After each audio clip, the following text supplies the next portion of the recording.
Hello, student. I am your science teacher Manisha Verma.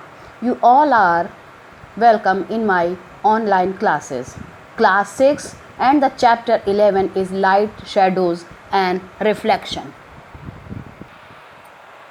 First of all, I want to tell you one thing that if light is not possible, we can't see any object which are found around us. जब हम school जाते हैं बच्चों, हमें बहुत सारी चीज़ें दिखाई पड़ती हैं, buses, car, cycle, trees, animals और बहुत सारी चीज़ें, पेड़ पौधे, फूल पत्ती, सारी चीज़ें। क्या रात में आपको ये दिखाई पड़ती हैं? यदि हाँ, तो ये भी कम्प्लीटली डार्क। तो आप क्या देखते हैं? अगर आप किसी अंधेरे कमरे में जाएं, तो क्या ये चीज़ें आपको अंधेरे कमरे में कोई भी चीज़ दिखाई देगी? नहीं। बच्चों, किसी भी चीज़ के दिखने के लिए दो चीज़ें सबसे ज़रूरी हैं। एक, number 1 our eyes and number 2 light. तो लेकिन अगर आप अंधेरे कमरे में कैंडल लेके जाएं या टॉर्च लेके जाएं, तो आपको सभी चीज़ें दिखाई पड़ती हैं। इसका मतलब ये है कि light help us to see object. Light हमें चीज़ों को देखने में सहायता करता है। Torch bulb is an object that gives out light of its own. Torch का बल्ब है, सन है, स्टार्स हैं, फायरफ्लाइज हैं, ये सारी चीज़ें लाइट निकालती हैं, खुद की अपनी लाइट होती है। इसलिए इनको हम ल्यूमिनस ऑब्जेक्ट कहते हैं।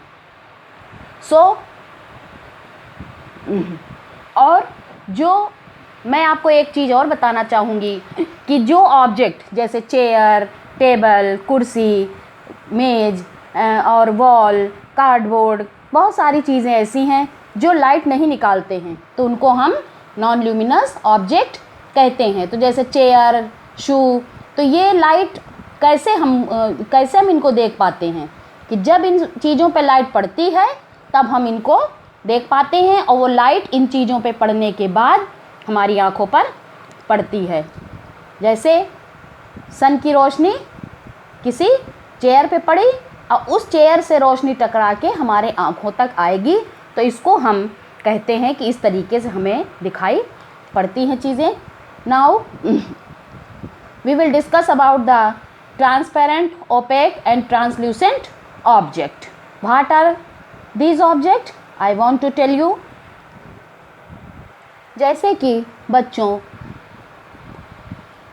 There are 3 types of objects, transparent, opaque and translucent. तो ओपेक वो ऑब्जेक्ट होते हैं जिसमें से कोई भी लाइट पास नहीं होती, as wall, cardboard, steel etcetera. Means no light is passes through such type of object. But if you are able to see clearly through an object like air, water, glass, these are the things allow light to pass through it, are called transparent object. And there are some objects through which we can see but not very clearly, such objects are called, उसमें से चीज़ें दिखाई तो पड़ती हैं लेकिन clearly नहीं दिखाई पड़ती। जैसे आपका है ग्राउंड ग्लास, ऑयल्ड पेपर, आपका ऐसे कई सारी चीज़ें हैं जिसमें से आप चीज़ों को देख तो सकते हैं लेकिन साफ नहीं देख सकते, जैसे ट्रेसिंग पेपर है, ये सारी चीज़ें।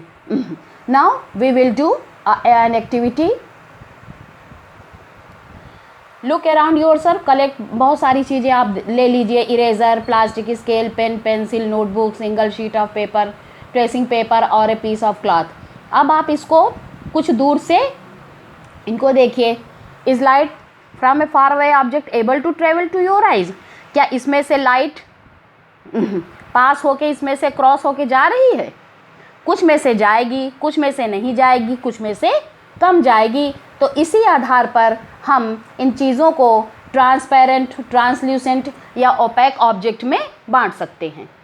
You can see this table. Pencil is a transparent, rubber bar is a transparent, sheet of writing paper, it can be translucent. So you can do this activity. Now I want to tell you about what exactly are shadow, कि shadow क्या चीज़ होती है। For this we have to perform an activity, through this you all are able to understand very clearly. अब इसके बाद आप क्या करिए, वन बाय वन हर एक ओपेक ऑब्जेक्ट को जो कि ऊपर एक्टिविटी में आपने कलेक्ट किया है उसको सनलाइट में ले जाइए। थोड़ा सा उसको ग्राउंड के ऊपर उठाइए तो आप देखेंगे कि उसकी परछाई ज़मीन में बनती है। तो यही डार्क पैच, इसी परछाई को हम शैडो कहते हैं। शैडो को हिंदी में परछाई भी कहते हैं। तो हम देखते हैं, spread A sheet of paper on the ground, hold a familiar object. अब आप मान लीजिए एक शीट पेपर ले लीजिए वाइट कलर की, उसको या आप ज़मीन पे रख दीजिए और कोई भी चीज़ उसके ऊपर सूर्य की रोशनी में रखिए।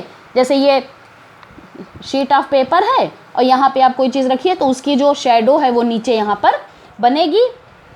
तो आप अपने फ्रेंड से कहिए कि उसकी आउटलाइन को ड्रॉ करे। जो भी चीज़ आपने देखी है उससे अपने फ्रेंड को कहिए कि उसकी आउटलाइन को ड्रॉ करे। तो इसके बाद आप जो है फिर अगले से पूछिए कि ये क्या है। इसी तरह से और भी चीज़ों में आप इस तरह के एक्सपेरिमेंट कर सकते हैं। I hope you will be fun from this activity. इसके बाद आप इस तरह के इसको गेम के रूप में भी देख सकते हैं। क्या आपने अपनी शैडो को डार्क रूम में देखा है या रात में देखा है या लाइट में देखा है? तो क्या होता है कि जहाँ पर सोर्स ऑफ लाइट होगा वहीं पर ही आपको शैडो दिखाई पड़ेगी, जहाँ पर सोर्स ऑफ लाइट नहीं होगा वहाँ पर शैडो दिखाई नहीं पड़ेगी। तो आपने ये जाना कि शैडो बनाने के लिए सोर्स ऑफ लाइट चाहिए, ऑब्जेक्ट चाहिए, क्या और भी चीज़ चाहिए? इसके लिए आइए हम एक और एक्टिविटी करते हैं तो आपको इससे पता चलेगा कि शैडो बनाने के लिए क्या क्या चीज़ें हमें ज़रूरत पड़ती है। तो आइए करते हैं एक और एक्टिविटी। अब देखिए, आप इसको आपको डार्क में करना पड़ेगा। जस्ट इन द इवनिंग एक ओपन ग्राउंड में चले जाइए, खुले मैदान में अपने कुछ फ्रेंड के साथ। टॉर्च ले लीजिए, एक कार्डबोर्ड की शीट ले लीजिए।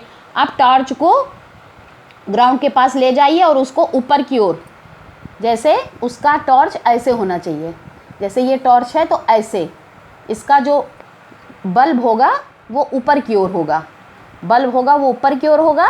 इस तरीके से आप इसको रख लेंगे close to the ground and shine it upward so that it light falls on your friend, ताकि उसके फ्रेंड के चेहरे पर लाइट पड़ सके। Now you have a source of light falling on an opaque object. अगर कोई पेड़ पौधा ट्री अगर वो कुछ भी नहीं है तो आप क्या करिए, अपने फ्रेंड से कहिए कि वो जो कोई शैडो नहीं बनेगी, अपने फ्रेंड से कहिए कि वो जो आप कार्डबोर्ड का पेपर लिए थे उसको पीछे की ओर रखे। All light from the torch is not able to pass through his body. तो चूँकि ये जो फ्रेंड है आपका जिस पर आप टॉर्च की रोशनी डाल रहे हैं वो एक ओपेक ऑब्जेक्ट है, तो टॉर्च की लाइट उस आपके फ्रेंड के उस पार नहीं जा पाएगी। और पीछे आपका एक फ्रेंड और खड़ा है, वो कार्डबोर्ड लिए है, तो इसकी परछाई इस पर पड़ेगी, यानी रोशनी तो यहाँ पर आके रुक गई और इसकी परछाई इस पर पड़ गई। तो आपके फ्रेंड ने एक ऑब्स्टेकल का काम किया है, एक रुकावट का काम किया है कि रोशनी पीछे तक ना जाए। तो बच्चों अब आप समझ गए होंगे कि कितनी चीज़ें आपको चाहिए। Number 1 source of light, number 1 source of light, number 2 obstacle, number 3 screen. You have to learn number 1 source of light, obstacle या opaque object and third screen। 3 चीज़ें आपको चाहिए किसी भी चीज़ की शैडो बनाने के लिए। और ये जो आपकी स्क्रीन है ये कुछ भी हो सकती है, बिल्डिंग हो सकती है और दूसरी सरफेस हो सकती है, वॉल हो सकती है, कुछ भी हो सकती है। तो क्या इंफॉर्मेशन शेप्स ऑफ ऑब्जेक्ट, क्या सही शेप का हमें पता चलता है? नहीं मिलता है। कभी कभी हम मिसलीड भी हो जाते हैं। तो कुछ शैडो है जो कि आप क्रिएट कर सकते हैं अपने हैंड से और आप देखेंगे कि इसमें बहुत ही मज़ा आता है। ये देखिए, you can fun from this activity.